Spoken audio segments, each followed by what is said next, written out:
I'm very happy to welcome David here in my beautiful hometown, Prague. David, welcome. Thank you. It's so beautiful here. I can't believe it. It's unbelievable. Thank you. I just prepare a couple of questions. We know each other for almost 15 years, but still, I'm always very happy to get to know you more. Like, not only as a human being, but also as a musician.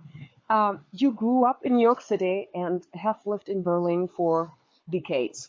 Do you feel musically more American, more European, or somewhere between? I think the fact that I studied classical music in the United States and I started playing classical music, then started to play contemporary music, and then played folk music, and then played jazz, and then moved to Europe and started teaching and played kind of American influenced jazz and Europe influenced jazz. I consider myself totally international. I think my roots are very eclectic, I would say, which means they're from everywhere. So when did you move from New York to Berlin? 1987. And what was the reason? Why? The reason I moved to Berlin is because I met a woman in Vienna. Ah, beautiful. In 1983. That's a real reason. That's a reason. What did Berlin give you that New York City perhaps could not? I think it gave me the opportunity to do something I never ever dreamed I would do, and that is to start a jazz department according to my own vision. Mm-hmm. I never would have thought I would do that. When I was living in the States, I was a freelancer. I was playing jingles. I was doing recordings, playing with different artists, jazz, folk, and otherwise, and freelancing in the New York scene. And I never ever thought that I would actually start a department. But when I came to Berlin, a friend of mine told me that there was a professorship advertised for jazz, and so I called the Hochschule der Künste, and I spoke to a woman that told me about it, and it was the beginning of an incredible journey, a journey which I never would have taken in the United States. So Berlin, I think, offered me the freedom and the atmosphere and just the possibility to realize a dream actually I never thought I had. So how many years did you spend at like leading, directing the Jazz-Institut Berlin? I started the jazz department, I think in 1989 is when we first started with maybe 40 students. And then it grew until the Jazz-Institut, as it is today, was founded, I think, in 2007. You know, and so I'd been leading the department until then, and it was an incredible experience because in the United States, although most people think that the Germans are very bureaucratic and that everything has to be according to the rules, I was given tremendous freedom to design the department the way I wanted. I don't think it would have been possible in the United States. I think they have very stringent rules about education, about the way things are to be done. And they told me, write a curriculum, create something, according to your vision of how people learn jazz, and then we'll support you. It was an unbelievable feeling. And you know what? I still remember when I was at Jazz-Institut Berlin, we were really very lucky because the faculty was amazing. Mostly American jazz musicians such as Kurt Rosenwinkel, Judy Niemek, Greg Cohen. It was John Hollenbeck. It was amazing. Do you remember the moment when you realized that vibraphone would become your instrument? I think I was about 18 actually. Before that, I first started out as a drummer. Then I became a percussionist. And then I started learning the mallet instrument because my drum teacher at the time thought that was really important to do. And then when I was 18, my parents actually bought me a vibraphone. And at that time, I'd heard Lionel Hampton and especially the modern jazz quartet with Milt Jackson And I was so taken with that and taken with the instrument that I decided that was going to be my instrument. I'm going to stop playing drums and devote my time and energy and passion to the vibraphone. Beautiful. If you look back at your younger self as a musician, what has changed the most? What has changed the most for me, or just You were a musician, like looking back, when you were young, as a young I? musician aspiring in New York City, and Well, what has changed? I think what has changed is my attitude towards life and towards music. I think when I was young, I had an attitude towards music and I had an attitude towards life. Mhm.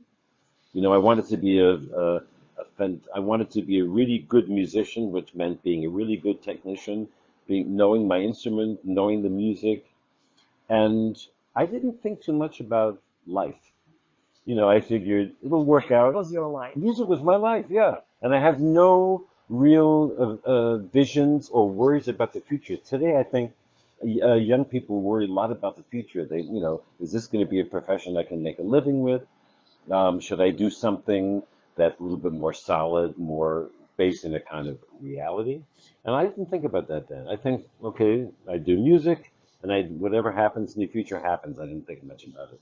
And today, I feel a tremendous connection between the way I lead my life and the way I make music. And I think the two of them are so close together that there's hardly a separation.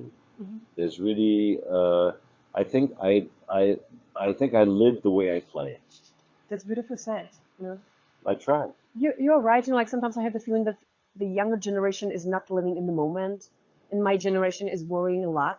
But I would say my generation is under pressure.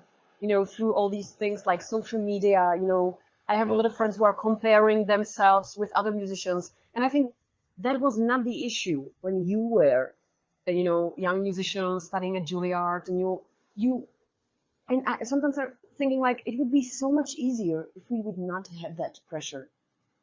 I think you're right. I think there was less pressure from without, and maybe there was more pressure from within, but we didn't have the pressure. I mean, well, first of all, there wasn't so much opportunity to compare ourselves. I mean, we compared ourselves with people we heard on records and heard in a club the night before.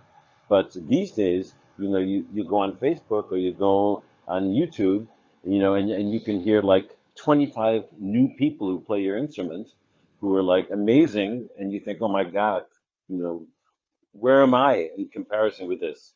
Yeah. So I think social media has created a tremendous unhealthy pressure, especially on on young artistic personalities. Yeah. Yeah, I have the same feeling. Yeah. Um, your playing often sounds both very melodic and very free. What does improvisation mean to you today? I think improvisation well, when I was younger, improvisation was something that I learned to do. Improvisation was very much connected with style. When you learn jazz improvisation, you're learning to play jazz. It's more of a style than just an art form. To me, improvisation is being spontaneous as a combination of listening to your intuition, listening to the inner voice, and and creating a moment, Mhm. you know. And so it's kind of like intuition, instinct, combine those with the knowledge of your instrument and the knowledge of the music, and you can create a moment. Hmm. And I think that's actually the way you live life as well. I mean, I listen to my intuition, I listen to my instincts, and when I relate to people, I'm basically doing the same thing. I'm listening and kind of live the moment.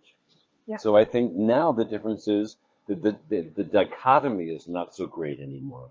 You have life and you have the improvisation. To me, it's now become one thing that kind of melts into each other. Um, do you remember the moment when you realized that being a classically educated musician is maybe boring, and you were just like having that, I don't know, like having that feeling, oh my God, there is so much to explore, and you just wanted to be free as a musician. When was the time that you were started playing with improvising, and when did you start with jazz? I started with jazz actually very late. I started improvising a little bit earlier, but I noticed I had this gig at the time playing at Radio City Music Hall, which was a kind of like theater and concert experience for people. A lot of people from out of town love to come to Radio City Music Hall because for 99 cents at that time, you could have a stage show, you could hear an orchestra play, and watch a movie. Mm-hmm. It was amazing. And during the Christmas season, that was in the 60s. And during the Christmas season, you had 5 shows a day. Wow. So, and the musicians were on a pit, which was raised on a hydraulic system, and then you start playing, and then there would be like dancers, the Rockettes, and then there would be jugglers, and then there would be a singer, and then there would be maybe someone else, and then there was a movie. Mm-hmm. And I went totally crazy doing that, and I realized, even though it was a great gig, it paid well, and I was 19 years old and really making a good living doing that. I realized this is not what I wanted to do. I decided after this is over, I'm going to concentrate on being an improviser. Yeah, it's amazing. You are working with many young musicians. What inspires you about collaborating with them? What I love about working with younger musicians as opposed to older musicians, and I don't want to generalize that all older musicians are like this or all younger musicians are like this, but what I admire about younger musicians is their fearlessness. Mm-hmm. They're willing to embrace something new without any kind of fear or trepidation. It's just something they do naturally. I think with older musicians at times, they may have had a bad experience doing this. Or so, for instance, if I'm playing with older musicians and we've never played before, I might say, let's start with a spontaneous composition. And they look at me like I'm nuts. And what key? I said, spontaneous composition, you don't know yet. Yeah. Let's just start playing. And that's something that older musicians are a little bit, they're a little bit wary about. They're not really, they don't feel comfortable always doing that. Mm-hmm. Younger musicians say, yeah, let's do it. And then we start playing, and then something develops, something happens. Yeah. So I think younger musicians, they inspire me because of their fearlessness and because of their knowledge of what's happening now. Mm-hmm. And some of the older musicians, they still live a little bit in the past. Oh, the old days were great. I remember when Charlie Parker did this. I remember when Thelonious Monk did that. And younger musicians do that. Number one, they don't know that much music from Charlie Parker and Thelonious Monk. So they're really living totally in the present. And that inspires me. And I think from what I've heard from them, we inspire each other. Yeah. So it's a very fruitful and alive and vibrant experience. Yeah. So you would definitely say that you are still, you are also like learning something from the younger cats. That's right. You're very good. I am. I'm learning tremendous amounts. They turn me on to new music. They turn me on to new ways of playing. They come in with their own pieces, which are, wow, how did you come up with this idea? So I'm constantly challenged. And at my age, it's a fantastic feeling. Amazing. And now it's the highest time for a sip of coffee, I would say. Okay. Yeah, cheers. Isn't it a beautiful day? It's a beautiful day. I can't believe this weather and this such a beautiful weather. Here's to Prague. Mm. Okay, so what would you say? What makes someone a truly great musician in your eyes?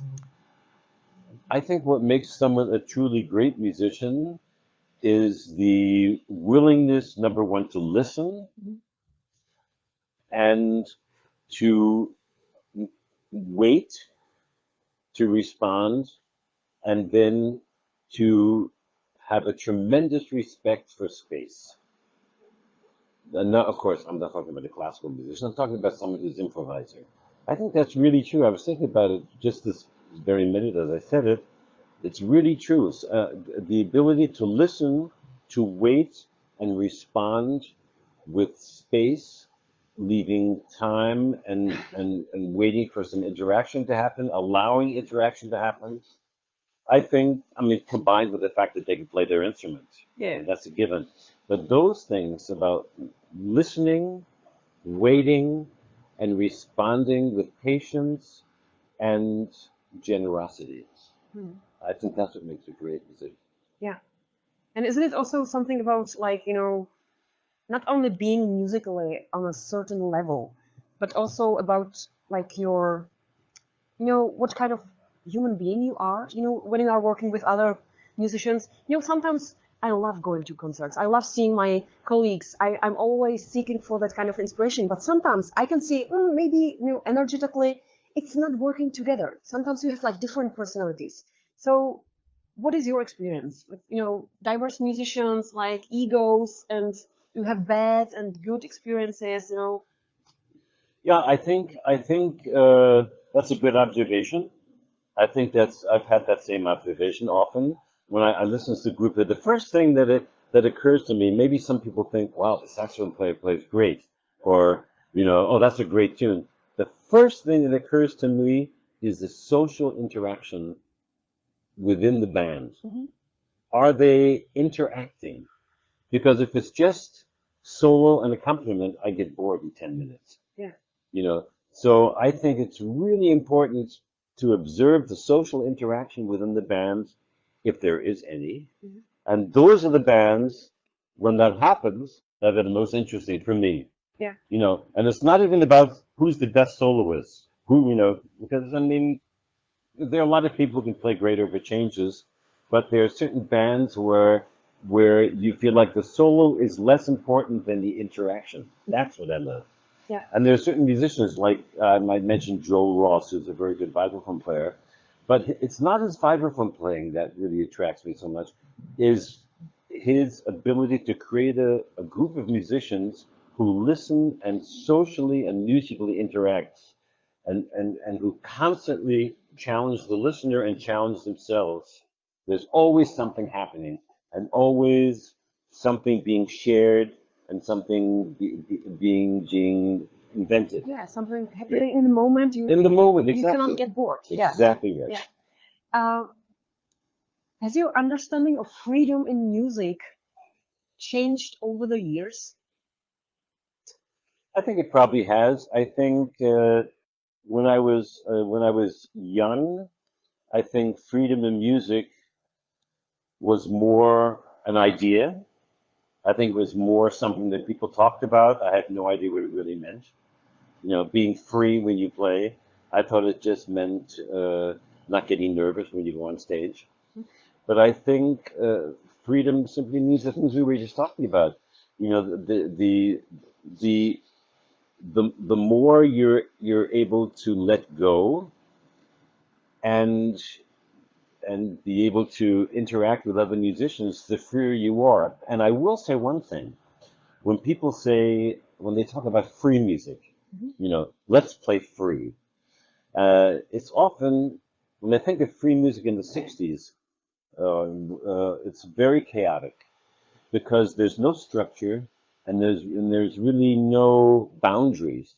And I think it's possible to play tonal, spontaneous music which has structure and boundaries and still is tremendously free.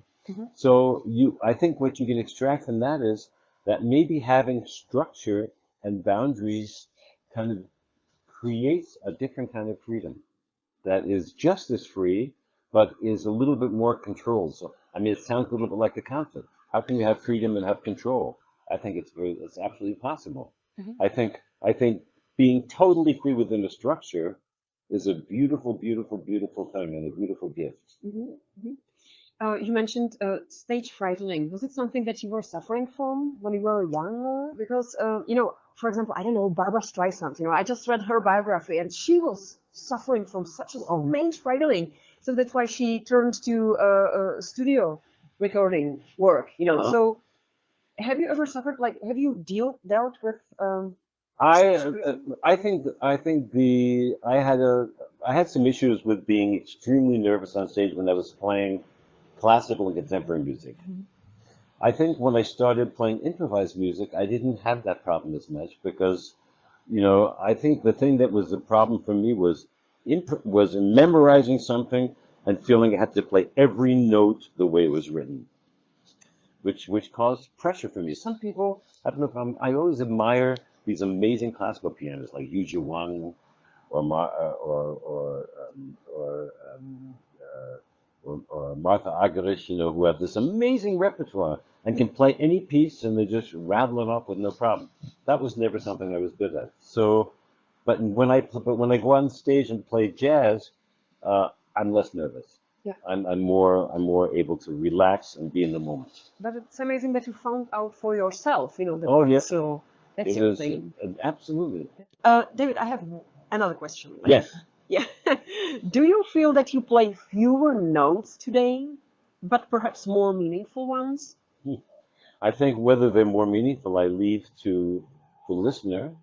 But I think for me, I have the feeling that I can get to the essence quicker than I could in the old days when I was younger.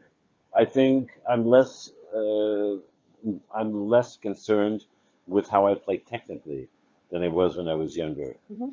And so I think I'm much more able to leave space and to let the music happen without me imposing myself Yeah. on the music so much.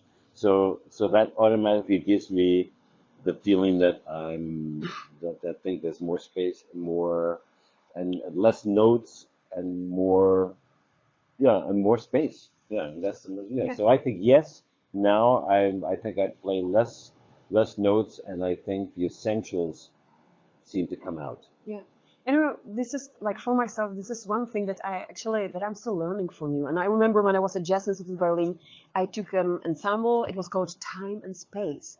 And for me, like being a young musician or vocalist and having that feeling, you have to show everything in that short solo, like many, many notes without meaning, So for me, that's really beautiful how you describe that. It's not about how many notes you are playing or singing. It's about that, leaving some space and like really truly meaning what you play Yeah. with your emotions and with your heart and everything. There's a great metaphor or maybe I always think of when you go into a room and you have a wall with 4 paintings on it, it's really difficult to to um, to digest and really get into one of those paintings because they're surrounded by 3 others, Mhm.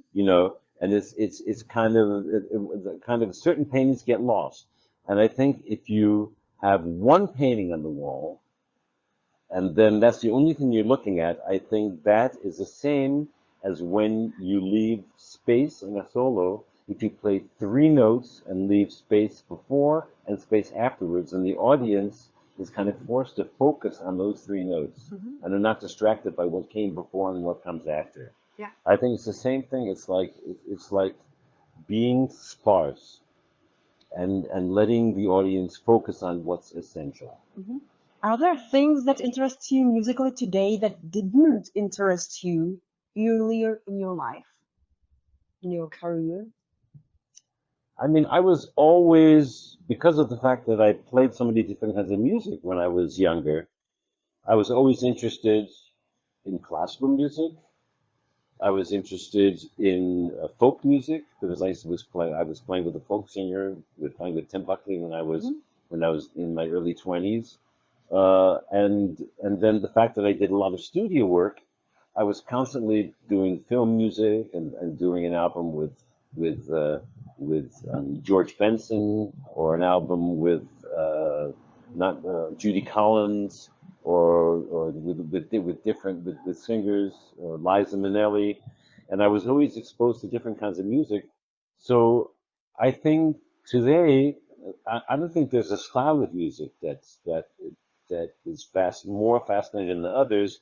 I think it's just the way I approach the music that is a little different today.